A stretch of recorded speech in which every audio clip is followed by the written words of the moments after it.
Capítulo 13. Jesus fala da destruição do templo. Quando Jesus estava saindo do pátio do templo, um discípulo disse: Mestre, veja que pedras e edifícios impressionantes. Jesus respondeu: Você está vendo esses enormes edifícios? Pois aqui não ficará uma pedra em cima da outra. Tudo será destruído. Perseguições e sofrimentos. Jesus estava sentado no Monte das Oliveiras, olhando para o templo, quando Pedro, Tiago, João e André lhe perguntaram em particular: Conte para nós quando é que isso vai acontecer? Que sinal haverá para mostrar quando é que todas essas coisas vão começar? Então Jesus começou a ensiná-los. Ele disse: Tomem cuidado para que ninguém engane vocês, porque muitos vão aparecer fingindo ser eu e dizendo: Eu sou o Messias, e enganarão muitas pessoas. Não tenham medo quando ouvir o barulho das batalhas ou notícias de guerras. Tudo isso vai acontecer, mas ainda não será o fim. Uma nação vai guerrear contra a outra e um país atacará o outro. Em vários lugares haverá tremores de terra e falta de alimentos. Essas coisas serão como as primeiras dores do parto. Você precisa ter cuidado porque serão presos e levados aos tribunais e serão chicoteados nas sinagogas. Por serem meus seguidores, vocês serão levados aos governadores e reis para serem julgados e falarão a eles sobre o Evangelho. Pois antes de chegar o fim, o Evangelho precisa ser anunciado a todos os povos. Quando prenderem e entregarem vocês às autoridades, não fiquem preocupados antes da hora com o que irão dizer. Quando chegar o momento, digam o que Deus lhes der para dizer. Porque as palavras que disserem não serão de vocês mesmos, mas virão do Espírito Santo.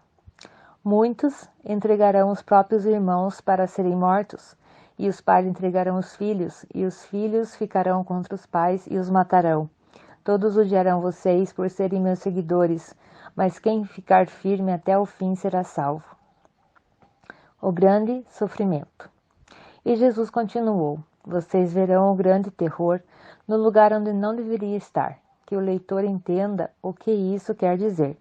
Então, os que estiverem na região da Judéia, que fujam para os montes. Quem estiver em cima da sua casa no terraço, que fuja logo e não entre para casa pegar nada. E quem estiver no campo, que não volte para casa a fim de buscar as suas roupas. Ai das mulheres grávidas e das mães com criancinhas naqueles dias. Orem a Deus para que isso não aconteça no inverno, porque naqueles dias haverá um sofrimento tão grande como nunca houve, desde que Deus criou o mundo, e nunca mais acontecerá uma coisa igual. Porém, o Senhor diminuiu esse tempo de sofrimento. Se não fosse assim, ninguém seria salvo. Mas por causa do povo de Deus escolheu para salvar, esse tempo foi diminuído. Portanto, se alguém disser para vocês: Vejam, o Messias está aqui, ou o Messias está ali, não acreditem, porque serão falsos profetas e falsos messias, que farão milagres e maravilhas para enganar, se possível, até o povo escolhido de Deus. Prestem atenção, eu estou lhes dizendo tudo isso antes que aconteça. A vinda do Filho do Homem. Depois daqueles dias de sofrimento, o sol ficará escuro e a lua não brilhará mais. As estrelas cairão do céu, e os poderes do espaço serão abalados. Então o Filho do Homem aparecerá descendo nas nuvens com grande poder e glória. Ele mandará os anjos aos 4 cantos da terra e reunirá os escolhidos de Deus, de um lado do mundo até outro. A lição da figueira. Jesus disse ainda: Aprendam a lição que a figueira ensina. Quando os seus ramos ficaram verdes e as flores começaram a brotar, vocês sabem que está chegando o verão. Assim também, quando vierem acontecer essas coisas, fiquem sabendo que o tempo está perto, pronto para começar. E afirmo a vocês que isso é verdade. Essas coisas vão acontecer antes de morrer todos os que agora estão vivos. O céu e a terra desaparecerão, mas as minhas palavras ficarão para sempre. o dia e a hora. E Jesus terminou dizendo: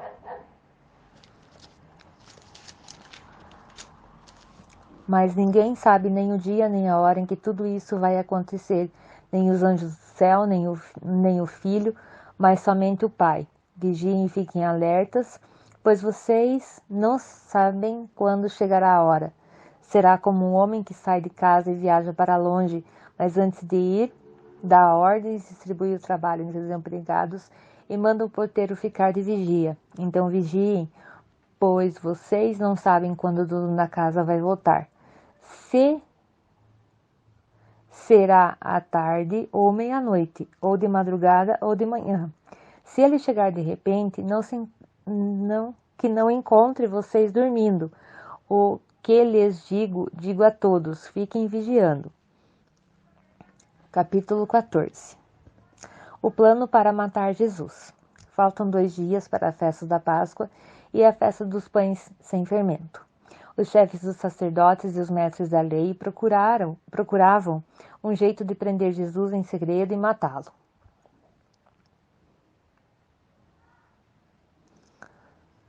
Eles diziam: não vamos fazer isso durante a festa, para não haver uma revolta no meio do povo.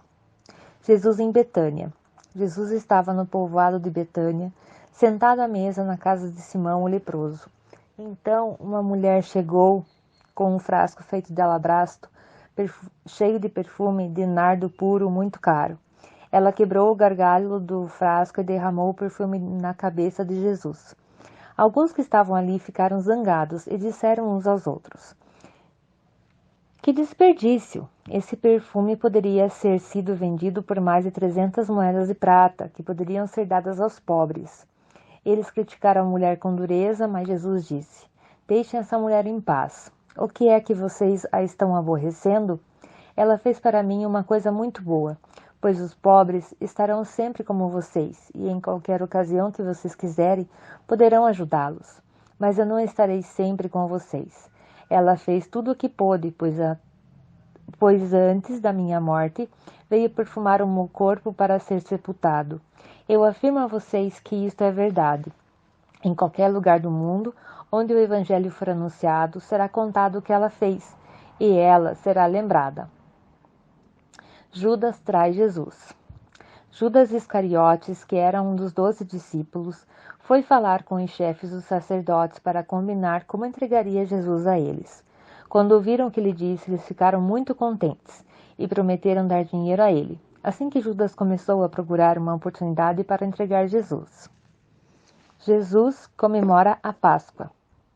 No primeiro dia da festa dos pães sem fermento, em que os judeus matavam carneirinhos para comemorarem a Páscoa, os discípulos perguntaram a Jesus: onde é que o Senhor quer que a gente prepare o jantar da Páscoa para o Senhor? Então Jesus enviou 2 discípulos com a seguinte ordem: vão até a cidade. Lá irá se encontrar com vocês um homem que estará carregando um pote de água. Vão atrás desse homem e digam ao dono da casa em que ele entrar que o mestre manda perguntar: onde fica a sala em que eu e meus discípulos vamos comer o jantar da Páscoa? Então ele mostrará a vocês no andar de cima uma sala grande, mobiliada e arrumada para o jantar. Preparem ali tudo para nós. Os 2 discípulos foram até a cidade e encontraram tudo como Jesus tinha dito. Então prepararam o jantar da Páscoa. Quando anoiteceu, Jesus chegou com os 12 apóstolos. Enquanto estavam à mesa, no meio do jantar, ele disse: eu afirmo a vocês que isto é verdade. Um de vocês que está comendo comigo vai me trair.